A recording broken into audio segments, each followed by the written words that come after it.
What we are discussing just now, ये prevention cost क्या है, अप्रेजल कॉस्ट क्या है और फेल्योर कॉस्ट क्या है। तो इसमें मैंने ये बोला कि प्रिवेंशन कॉस्ट क्या है, ये समझने के लिए आपको प्रिवेंटिव एक्टिविटी के ऊपर ध्यान देना पड़ेगा। प्रिवेंटिव एक्टिविटी क्या है?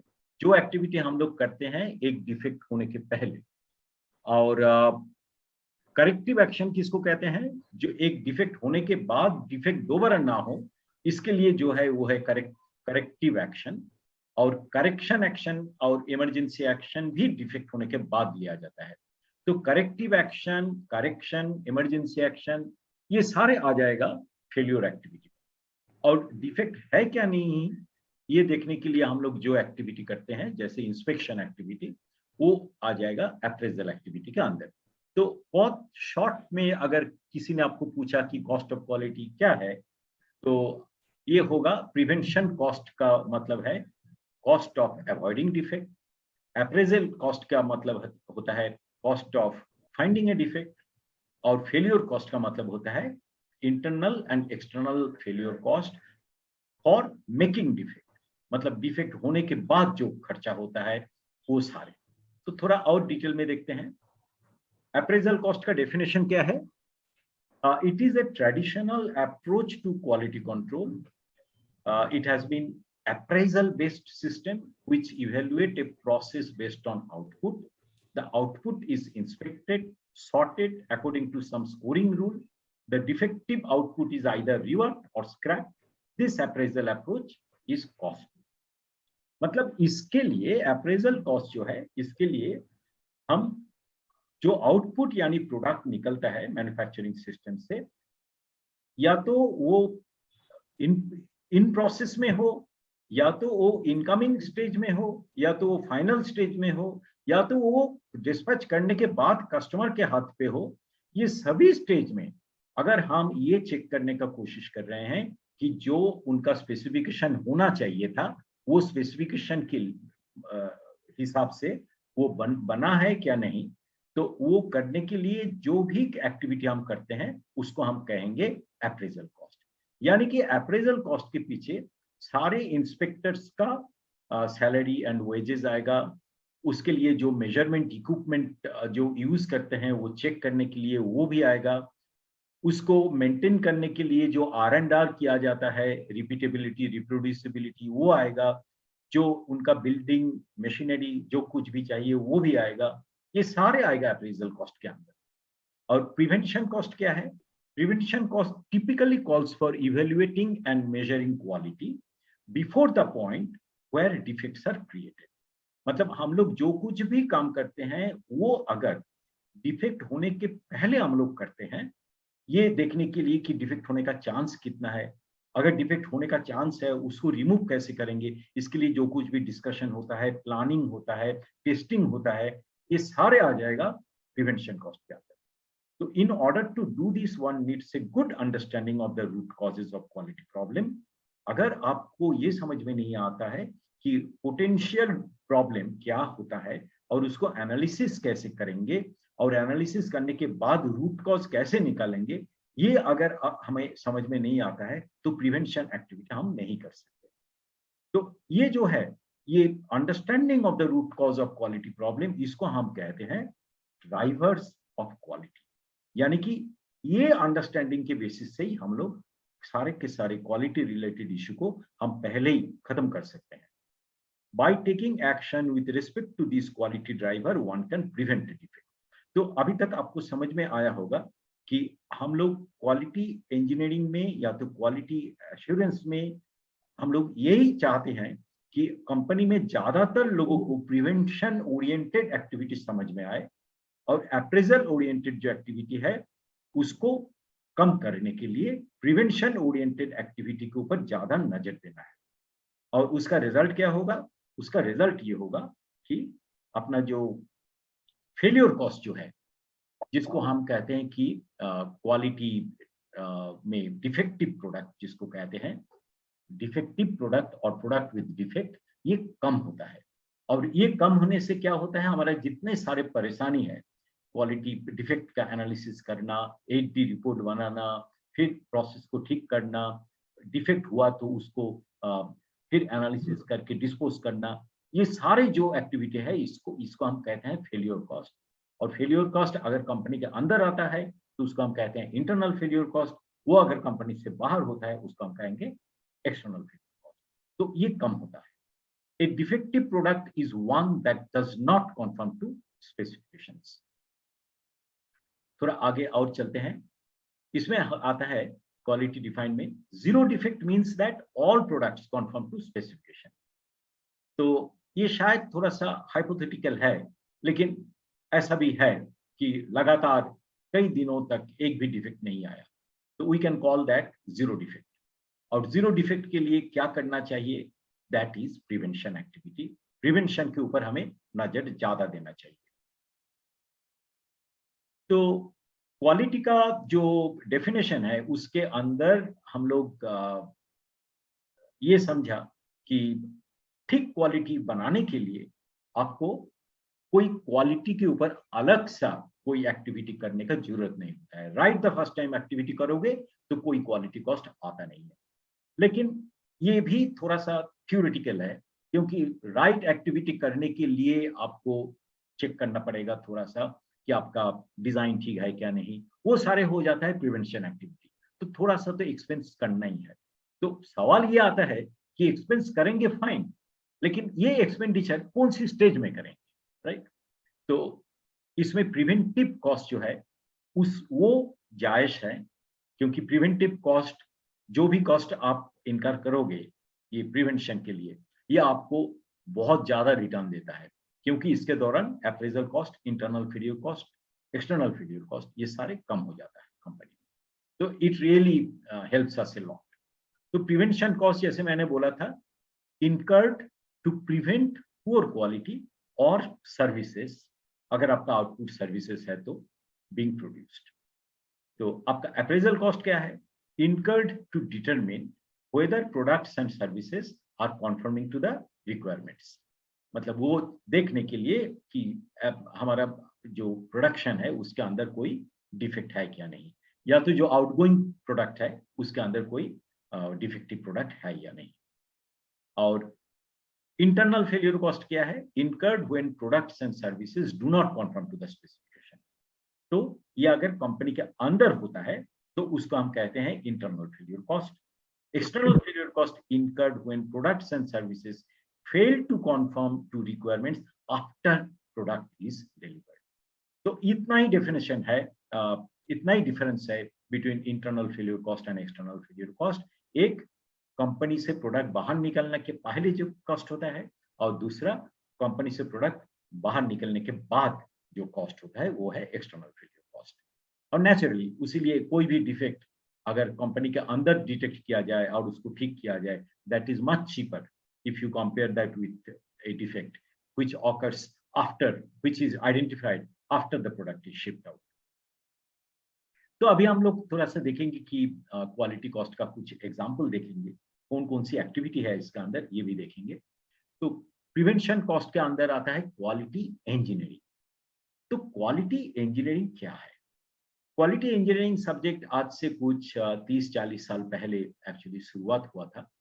तो इसके अंदर आपका जो टेक्निकल स्ट्रीम, जिसके दौरान हम लोग डिटरमिन करते हैं कि ऑप्टिमम करेक्ट स्पेसिफिकेशन क्या होना चाहिए, कस्टमर का जो रिक्वायरमेंट है उसको कैसे हम अच्छी तरह से समझेंगे, कस्टमर के स्पेसिफिकेशन के हिसाब से हम लोग स्पेसिफिकेशन कैसे बनाएंगे, एक स्पेसिफिकेशन डिटरमिन करने के बाद प्रोसेस या प्रोडक्ट का हम लोग क्या उसको और भी बेहतर कर सकते हैं।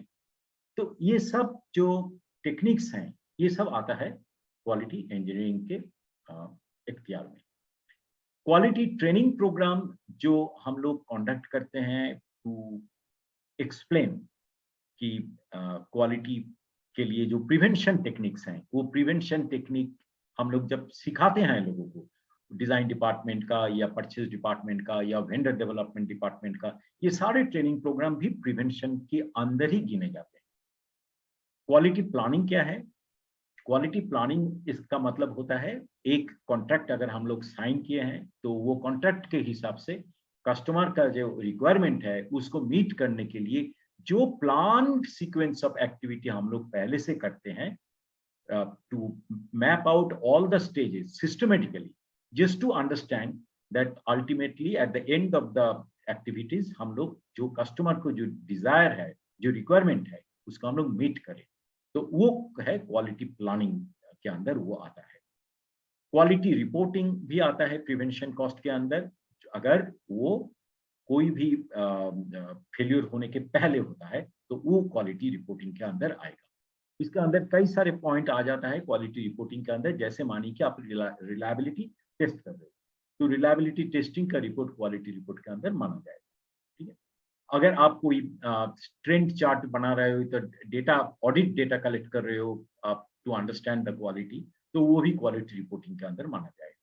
तो वो वेंडर के वहां हो या तो आपके कंपनी के अंदर हो, उस वो भी क्वालिटी रिपोर्टिंग के अंदर आ जाएगा। Supplier evaluation and selection, supplier तो हम लोग डायरेक्ट सिलेक्ट कर सकते हैं without any kind of evaluation and selection, लेकिन अगर आप सप्लायर इवेल्युएशन और सिलेक्शन का क्राइटेरिया ये मकसद के साथ कर रहे हो कि सप्लायर से डिफेक्टिव ना हो या कम से कम हो, तो उसको प्रिवेंशन के अंदर गिना जाएगा। क्वालिटी ऑडिट जो मैंने पहले बोला आपको, क्वालिटी सर्कल, काइजेन, पोकायोके, ये सारे एक्टिविटी जिसके दौरान हम ऑपरेटर को, सुपरवाइजर को, इंजीनियर्स को, मैनेजर्स को ट्रेन करते हैं ये सिखाने के लिए कि कैसे हम लोग इम्प्रूवमेंट कर सकते हैं, कैसे हम लोग एक डिफेक्ट से बाहर आ सकते हैं विदाउट द डिफेक्ट हैरासिंग यू। तो प्रोएक्टिवली जब आप करते हो वो सारे एक्टिविटी गिने जाते हैं प्रिवेंशन के अंदर। फील्ड ट्रायल जब करते हो, जो फील्ड ट्रायल से हमें पता चलता है, समझ में आता है कि हमारा नया प्रोडक्ट जो बन रहा है वो फील्ड में जाके सक्सेसफुली रन करेगा कि नहीं, वो भी प्रिवेंशन के अंदर आता है। Design reviews, all types of design reviews including design verification through failure mode, effect analysis वगैरह वगैरह, ये सब आ जाता है प्रिवेंशन कॉस्ट के अंदर। तो इससे हम लोग हाईलाइट करने का कोशिश कर रहे हैं कि कौन सी एक्टिविटी एक्चुअली करना चाहिए क्वालिटी के नाम पे, और जो नहीं करने से वो appraisal cost, internal failure cost, external failure cost, ये सब बढ़ जाता है। अप्रेजल कॉस्ट का कुछ एग्जांपल देखते हैं। अप्रेजल कॉस्ट के अंदर आता है, अगर हमने इनकमिंग मटेरियल में रॉ मटेरियल आता है, या तो इनकमिंग मटेरियल में अगर इनपुट मटेरियल में पार्ट्स आता है, जो कुछ भी आता है उसका अगर हम लोग चेक करके ये समझने का कोशिश करते हैं मटेरियल ठीक है क्या नहीं, that will be coming under appraisal cost. Testing of raw material, जहां पर हम लैब टेस्ट करते हैं वेरीफाई करने के लिए कि ये रॉ मटेरियल सही है क्या नहीं। इंस्पेक्शन, जब हम पैकेजिंग का इंस्पेक्ट करते हैं, मतलब फाइनल गुड्स रेडी हो गया, अभी हम लोग पैकेजिंग को चेक कर रहे हैं कि ये एज पर हमारा कॉन्ट्रैक्ट पैकेजिंग रेडी है क्या नहीं, या तो पैकेजिंग मटेरियल आया है, पैकेजिंग मटेरियल को हम लोग चेक कर रहे हैं वो नंबर ऑफ कोरोगेशन ठीक है क्या नहीं, इसको भी हम लोग अप्रेजल के अंदर कंसीडर करते हैं। प्रोडक्ट एक्सेप्टेंस के लिए जो हम लोग एक्सेप्टेंस के लिए सैम्पलिंग प्लान वगैरह यूज करते हैं, वो भी अप्रेजल कॉस्ट के अंदर आएगा। यानी 100% इंस्पेक्शन हो या तो सैम्पलिंग इंस्पेक्शन हो, दोनों ही इंस्पेक्शन है तो वो अप्रेजल कॉस्ट के अंदर आएगा।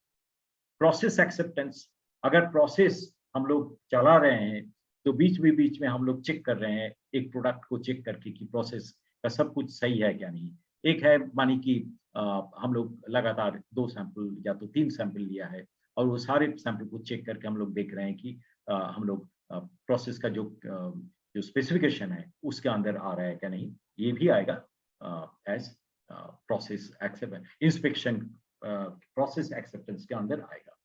तो लोगों को कई बार गलती हो जाता है कि ये क्या हम लोग ये बोल रहे हैं कि स्टैटिस्टिकल प्रोसेस कंट्रोल चार्ट क्या अप्रेजल कॉस्ट के अंदर आएगा? नहीं, स्टैटिस्टिकल प्रोसेस कंट्रोल जो एक्टिविटी है जिसमें हम लोग कंट्रोल चार्ट प्लॉट करते हैं, ये प्रिवेंशन कॉस्ट के अंदर आएगा, क्योंकि उसमें डिफेक्ट आया नहीं, लेकिन हम लोग ट्रेंड चार्ट से ऐसा कोई सिचुएशन आ सकता है क्या नहीं, उसको हम लोग फोरकास्ट कर सकते हैं by looking at the trend of the statistical control chart.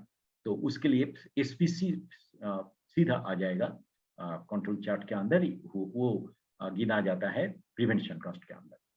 Inspection of equipment, testing equipment, outside endorsement जैसे थर्ड पार्टी इंस्पेक्शन वगैरह होता है, वो सब भी आ जाएगा अंडर अप्रेजल कॉस्ट। और क्या हो सकता है? Internal failure cost, let us look into some of the internal failure cost element. जैसे इंटरनल स्क्रैप होता है, रिवर्क होता है, डाउन टाइम होता है, डिफेक्ट रिलेटेड, डिफेक्ट के लिए जो डाउन टाइम है, माने कि प्रोडक्ट का स्पेसिफिकेशन अचानक हम लोग देखा कि ये अपना प्रोडक्ट इस स्पेसिफिकेशन के बाहर जा रहा है, तो उसके लिए जो डाउन टाइम होगा उसका जो कॉस्टिंग है इंक्लूडिंग प्रोडक्शन लॉस, वो सब आ जाएगा इंटरनल फेलियर कॉस्ट के अंदर। री इंस्पेक्शन अगर करते हैं चालू करने के बाद, वो भी आ जाएगा as internal failure cost. Retest कर रहे हैं, सेकेंड टाइम टेस्टिंग कर रहे हैं, वो भी आ जाएगा as part of internal failure. अगर हम लोग डिजाइन चेंज कर रहे हैं because it is not meeting the customer requirement, that also will be considered under internal. But as long as it is done after the failure is detected in house. External failure cost के अंदर क्या आएगा? जैसे मैंने बोला, external failure cost हम किसको कहेंगे? अगर ये फेल्योर प्रोडक्ट डिस्पैच करने के बाद, फैक्ट्री के से निकल जाने के बाद अगर डिटेक्टेड होता है, तो उसको हम कहेंगे एज एक्सटर्नल फेल्योर कॉस्ट। तो इसमें आएगा कॉस्ट ऑफ रिकॉल्स। आपको याद होगा कि टोयोटा मोटर कंपनी रिसेंटली, हम फोर्ड के लिए भी देखा है कि काफी सारे प्रोडक्ट एक्चुअली उन लोग आइडेंटिफाई किया है। एक था कि ब्रेक का प्रॉब्लम था, तो वो आइडेंटिफाई करने के बाद सारे के सारे वो मॉडल का प्रोडक्ट यूएसए में, एक्चुअली ग्लोबली उसको रिकॉल किया गया था। तो recalling, as you know that it cost $multi-million, कभी कभी बिलियंस ऑफ डॉलर्स में होता है। तो the entire thing can be counted as a external failure cost, क्योंकि हमारे हाथ से छूट गया, वो बाहर चला गया। और that is why any cost, any activity that you are incurring after the defect is detected can be considered as a external failure cost. Lost sales, this is very important actually. Why? Because हम लोग normally ये सोचते नहीं है कि एक company का जब प्रोडक्ट फेल करता है मार्केट में, तब सिर्फ और सिर्फ उसका जो फेल्योर अटेंड करने के लिए या तो प्रोडक्ट का जो मटेरियल कॉस्ट है, इसके ऊपर ही ये सीमित नहीं रहता है। ये कस्टमर का जो ब्रांड इमेज, जो हम लोग कंपनी का जो ब्रांड इमेज कस्टमर के दिमाग में जो आता है, वो ब्रांड का बहुत ज्यादा लॉस होता है। तो उसके लिए असर आता है लॉस्ट सेल्स के ऊपर भी। मुझे एक एग्जांपल याद रहा है, एक बहुत ही नामी कंपनी है जो विंड पावर सिस्टम के ऊपर काम करते हैं, और वो एक्चुअली एक टाइम में वो वर्ल्ड में गिने जाते थे पहला कुछ कंपनीज में। तो मुझे अभी भी याद है कि न्यूज़पेपर में लगातार कई सारे उनका जो ब्लेड्स हैं, वो फेल्योर का न्यूज निकला यूएस न्यूज़पेपर में। और उसके बाद कंपनी का ऑलमोस्ट मतलब पूरा जो सेल्स था वो बुक्ड था कई सालों के लिए। मतलब उनको सेल्स के लिए बाहर कोई कैंपेनिंग करने का जरूरत नहीं था। सारे के सारे जो सेल्स हैं, जो प्री बुक्ड ऑर्डर था, वो सब कैंसिल किया गया था। और कंपनी का शेयर वैल्यू रातों रात इतना डाउन हो चुका था कि मतलब that company started really struggling for survival. So this is one example of lost sales. Returns और allowances जो भी आप देते हो, that also will be coming under external failure cost. Warranty failures, repairs, क्योंकि ये सब के अंदर आपको फील्ड सर्विस के लिए टीम भेजना पड़ता है, उसका सारे एक्सपेंडिचर, और उसके लिए अगर कंपनी कुछ डैमेज क्लेम करते हैं वो तो डेफिनेटली आएगा। और उसके लिए जो भी आपका सेल्स रुक गया है, डिस्पैच रुक गया है, वो भी आएगा इसका। प्रोडक्ट लायबिलिटी कॉस्ट अगर कोई क्लॉज के अंदर आता है, तो as I told you earlier कि ये इसका असर बहुत गहराई में होता है। कस्टमर डिससेटिस्फेक्शन, जो अपॉर्चुनिटी है वो चला जाता है, that will be coming under opportunity cost. Lost market share, जो मैंने अभी अभी बोला आपको। कंप्लेंट के लिए जो एडजस्टमेंट करना पड़ता है, वो भी आएगा as part of external failure cost.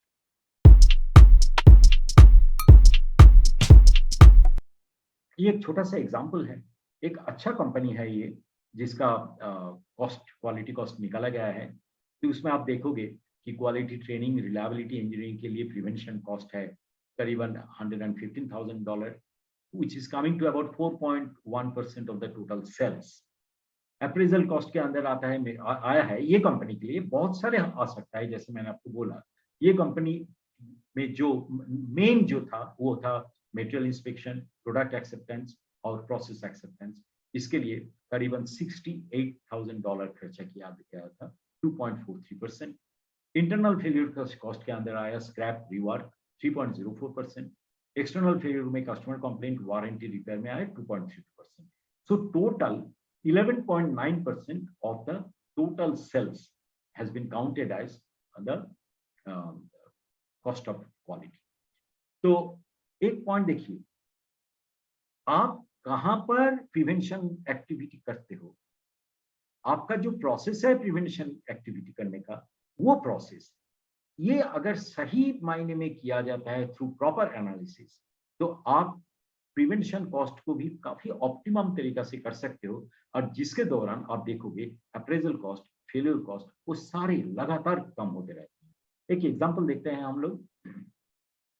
हाँ, जो मैंने अभी कॉस्ट ऑफ क्वालिटी अभी दिखाया आपको रिपोर्ट कार्ड, उसका ओवर 100% पाई चार्ट एक दिखाया गया है। ये पाई चार्ट से काफी लोगों को मिसलीड होता है, उनको लगता है कि external failure cost, internal failure cost, out prevention और अप्रेजल ये लगभग सेम लग रहा है आपको देखने में, लेकिन एक्चुअली ये होता नहीं है। बहुत ही मतलब जो कंपनी का प्रैक्टिसेस बहुत एडवांस्ड है, उनके लिए ऐसा होता है, लेकिन जो कंपनी अभी तक शुरू नहीं किया है, उनको आश्चर्य नहीं होना चाहिए अगर उनको प्रिवेंशन और अप्रेजल कॉस्ट सिर्फ 20 से 25% हो और फेलियर कॉस्ट 75% हो। तो मैं आपको एक दिखाता हूं कि एक कंपनी का जो कॉस्ट और परसेंटेज डिफेक्ट के साथ रिश्ता क्या है। देखिए, अगर हम कंट्रोल कॉस्ट कहते हैं प्रिवेंशन प्लस अप्रेजल का एक्टिविटी, यानी डिफेक्ट प्रिवेंट करने के लिए जो एक्टिविटी करते हैं और डिटेक्ट करने के लिए, आइडेंटिफाई करने के लिए जो इंस्पेक्शन करते हैं, वो दोनों का कॉस्ट एक साथ मिला हुआ है एक ग्राफ में। इसमें आप देख सकते हो कि कॉस्ट जब काफी हाई होता है in terms of prevention plus appraisal, तो आपका डिफेक्ट ना के बराबर हो जाता है। लेकिन जैसे ही आप ये एक्टिविटी कम करते हो, आपका डिफेक्टिव परसेंटेज बढ़ जाता है धीरे धीरे। ठीक है, तो जब हम परसेंटेज डिफेक्ट, मतलब ये ओवरऑल कॉस्ट नहीं है, ये बताया गया है कौन सी कॉस्ट, कंट्रोल कॉस्ट का। कंट्रोल कॉस्ट यानी कंट्रोल एक्टिविटी आप जितना कम करते हो, डिफेक्ट उतना बढ़ेगा। That is the message. और ये क्या है, फेलियर कॉस्ट। जितना ही आप मतलब कंट्रोल कॉस्ट कम करते हो, उतना ही आप देखोगे कंट्रोल कॉस्ट कम करने का साथ साथ आप देखोगे आपका फेलियर कॉस्ट धीरे धीरे बढ़ता है। यानी कि जब आपका प्रिवेंशन और अप्रेजल कॉस्ट सबसे ज्यादा होता है, तब आपका फेलियर कॉस्ट 0 के लगभग होता है। और जब आपका धीरे धीरे आप कंट्रोल एक्टिविटी कम करते हो, तब उतना ही आपको फेलियर कॉस्ट धीरे धीरे बढ़ता है, और लास्ट में ये एक्सपोनेंशियली इंक्रीज कर जाता है। You have to remember that. तो लोग, कई सारे लोग शुरुआत में जब कॉस्ट ऑफ क्वालिटी शुरू हुआ था, तब लोग एक ऑप्टिमम कार्ड को सजेस्ट करते थे। ऑप्टिमम कार्ड क्या है कि total cost. What is total cost? Total cost है at any percentage defective you add the total of the failure cost and total of the control cost, और एक point आपको इधर मिल जाएगा। तो ऐसे ही एट डिफरेंट पॉइंट्स अगर आप टोटल कॉस्ट को निकालो, तो total cost will be something like this. तो लोग कहते हैं कि ये जो आपका लाइन है, ये लाइन है आपका परसेंटेज डिफेक्ट का ऑप्टिमल पॉइंट। तो उसके आधार पे कई लोग मानते थे कि इससे ज्यादा एक्सपेंडिचर नहीं होना चाहिए, लेकिन that is a backdated graph. आज के दिन में आपको अभी भी गूगल में काफी सारे ये ग्राफ देखने को मिलेगा जो आपको एक्सेप्ट नहीं करना चाहिए। तो एक्चुअल ग्राफ क्या है, मैं आपको दिखाता हूं। ये है आपका एक्चुअल ग्राफ। ये ग्राफ है, it's a graph of failure cost, जो आपको दिखाता है कि आपका costing failure cost very high. जैसे आपका डिफेक्ट लेवल वेरी हाई होता है, तब आपका फेलियर कॉस्ट भी वेरी हाई हो जाता है। जैसे आपका डिफेक्ट लेवल धीरे धीरे कम होता है, तो आपका धीरे धीरे फेलियर कॉस्ट भी कम होता है। तो फेलियर कॉस्ट और अपना परसेंटेज डिफेक्टिव, वो दोनों आपस में रिलेटेड है। तो परसेंटेज डिफेक्ट जैसे आपका कम हो जाता है, तो आपका जो फेलियर रिलेटेड कॉस्ट है वो भी कम हो जाता है। अगर आपका परसेंटेज डिफेक्टिव बहुत ज्यादा होता है, तो फेलियर कॉस्ट भी आपका बहुत ज्यादा होता है। तो they are directly related. Okay, let us look into control cost. Control cost का मतलब जैसे मैंने पहले बोला था आपको, प्रिवेंशन कॉस्ट और अप्रेजल कॉस्ट दोनों मिला के। तो ये देखोगे आप, जब आपका डिफेक्टिव लेवल बहुत ज्यादा है, उसका मतलब आप कंट्रोल कॉस्ट बिल्कुल नहीं कर रहे हो, खर्चा ही नहीं कर रहे हो, थोड़ा नाम का वास्ते शायद इंस्पेक्शन कर रहे हो। लेकिन ये प्लांट तरीका से एनालिसिस ठीक से करके अगर आप इसको करते हो, धीरे धीरे ये कॉस्ट बढ़ेगा और आपको देखने में बहुत अच्छा लगेगा कि ये शायद लोगों को पता नहीं है कि थोड़ा सा ही सही मायने में एक्टिविटी करने में आपका कॉस्ट जो है, फेल्योर कॉस्ट बहुत ज्यादा कम हो जाता है। और उसका असर यही होता है कि आप थोड़ा बढ़ाओ और थोड़ा आप अगर कॉस्ट को बढ़ाओ, आप देखोगे एक टाइम आएगा जब आपका अप्रेजल कॉस्ट और प्रिवेंशन कॉस्ट लगभग पैरेलल चलेगा और उसके बाद धीरे धीरे अप्रेजल कम होता रहता है, सिर्फ और सिर्फ प्रिवेंशन कॉस्ट ही कम हो जाता है, रह जाता है। तो वो है बेस्ट, यानी zero defect is the best policy as considered today. उससे आपका ब्रांड इमेज भी अच्छा रहता है, आपका टॉप लाइन के ऊपर बहुत अच्छा इफेक्ट आएगा, आपका बॉटम लाइन यानी प्रॉफिट के ऊपर भी बहुत अच्छा इफेक्ट आएगा। तो this is a total cost model which can be done based on this. तो आप देखोगे टोटल कॉस्ट मॉडल में भी यही पॉइंट में आपका टोटल क्वालिटी कॉस्ट सबसे कम आ रहा है। So may I suggest you that you adopt this concept of cost of quality and design your entire quality cost related activity based on advanced understanding of prevention activity। यही हमारा message रहेगा। तो ये देखोगे आप, अगर आप कॉस्ट ऑफ क्वालिटी शुरू करते हो, पहले शायद आपका 20-25% हो, लेकिन 3-4 साल के अंदर आप देखोगे इसका बहुत ही अच्छा इम्पैक्ट आएगा। एक 100 करोड़ का कंपनी है, उसका 10% का तक इम्पैक्ट मिल सकता है। लेकिन ये सिर्फ तो मेजरमेंट है, करना क्या है, प्रिवेंशन एक्टिविटी के ऊपर नजर देना है। तो can I say that quality department आज के दिन में हमेशा नजर देता है to understand the preventive activity के ऊपर, कौन सी प्रिवेंटिव एक्टिविटी करेंगे और कहां पर नजर देंगे। यही है क्वालिटी डिपार्टमेंट का मेन गाइडेंस, यही है क्वालिटी डिपार्टमेंट का one of the most important contribution जो कंपनी को वर्ल्ड क्लास की तरफ लेके जा रहा है। तो अगर किसी क्वालिटी डिपार्टमेंट का जो पार्टिसिपेंट है उनको समझ में नहीं आया था जब हम लोग बोले थे कि क्वालिटी ठीक करने के लिए क्वालिटी डिपार्टमेंट का उतना जरूरत नहीं है, एट द सेम टाइम हम लोग बोला था कि क्वालिटी एश्योरेंस एक्टिविटी का कंट्रीब्यूशन सबसे ज्यादा होता है। आज हम लोग फिर दोबारा आपको बोल रहे हैं कि अगर क्वालिटी डिपार्टमेंट मदद करता है to carry out the prevention of activity in the respective functional department, वो होता है सबसे अच्छी बात। That quality department's contribution is recognised all over the company. तो मल्टीपल टाइम पीरियड का जो है वो धीरे धीरे आप देखोगे एक लीनियर ग्राफ मिलेगा जो इसमें कम हो जाता है। So this is something which I showed you earlier कि कैसे इसका असर कैसे होता है। मैंने जैसे बोला था आपको पहले कि इंटरनल और एक्सटर्नल फेल्यूर का सबसे ज्यादा होता है शुरुआत में। आप देख सकते हो प्रिवेंशन और अप्रेजल कॉस्ट शुरुआत में सिर्फ 4%, लेकिन इंटरनल और एक्सटर्नल फेल्यूर कॉस्ट हो रहा है 16%। 4 साल बाद क्या है, प्रिवेंशन और appraisal cost over total sales is 4.1 plus 2.4 is 6.4% और internal failure or external failure 2 plus 1.5 is 3.5%, and this is a pretty good reasonable level क्योंकि आपका total quality cost भी 10% के अंदर आ गया। ठीक है, तो फाइनल मैसेज क्या है, costs of poor quality are huge but the amounts are not known with precision। अब जितना भी कोशिश करो, अब right estimate cost of quality का आपको निकलने नहीं आएगा, लेकिन you can develop it over period of time. आप अच्छे आज से बेटर करोगे कल, यही है इसका meaning. In most companies the accounting system provides only a minority of the information needed to quantify this cost of quality. तो इसीलिए अकाउंटिंग डिपार्टमेंट को आपको प्रिपेयर करना पड़ेगा कॉस्ट ऑफ क्वालिटी को ठीक से कैलकुलेट करना। How to measure first time okay? How to measure first time okay? Yeah. So very simple, मानिए कि आप मैन्युफैक्चरिंग में मेजर कर रहे हो कि हमारा फर्स्ट टाइम ओके आ रहा है, राइट? तो आज के दिन में आपका जो भी प्रोसेस है, आज के दिन में आपका जो मैन्युफैक्चरिंग प्रोसेस है उसको आप सीक्वेंशियली प्लॉट करो। जैसे हम लोग वैल्यू स्ट्रीम मैपिंग में थ्रूपुट टाइम स्टडी में हम लोग दिखाए थे आपको कि कैसे सीक्वेंस वाइज एक्टिविटी या तो प्रोसेस मैपिंग किया जाता है। तो आप एक करंट मैपिंग कीजिए प्लीज, कि आज के दिन में आपका जो मैन्युफैक्चरिंग सीक्वेंस है उसका करंट मैपिंग कीजिए, और उसमें देखिए आप कि आपका टाइम कितना लग रहा है प्रोसेस का।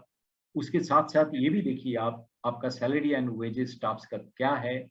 और नॉट ओनली मैन्युफैक्चरिंग का पीछे वाला हिस्सा यानी डिजाइन डिपार्टमेंट का आज के दिन में जो सीक्वेंस ऑफ एक्टिविटी है टू ब्रिंग आउट, जैसे मैंने आपको एक डायग्राम दिखाया था रिलायबिलिटी फंक्शन डिप्लॉयमेंट के टाइम में कि न्यू प्रोडक्ट डेवलपमेंट का क्या क्या एक्टिविटी है, तो डिजाइन डिपार्टमेंट का भी प्लॉट कीजिए।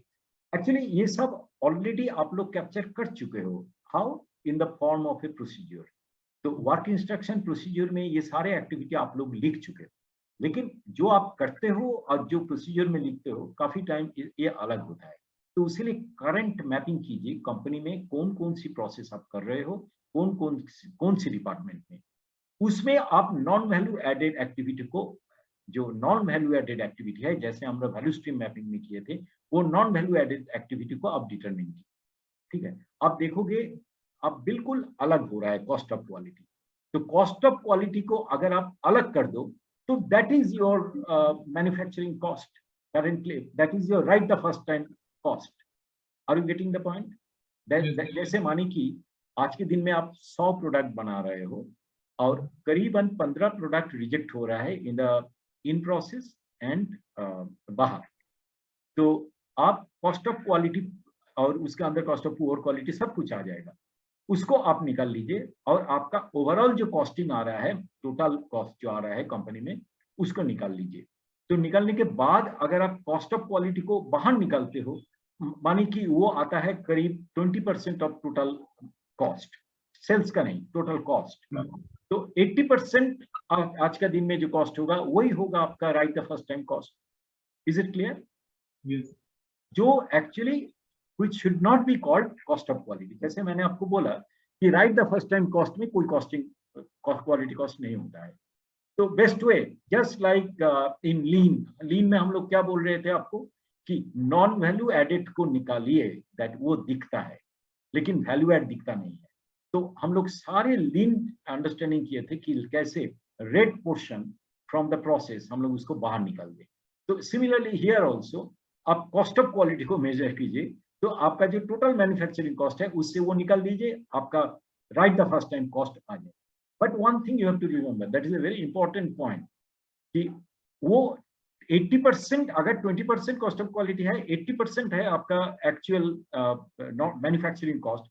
आप देखोगे that cost also over a period of time is going down, मतलब वो ऑप्टिमम नहीं है, that will also subsequently go down. Is it clear? Yes, sir.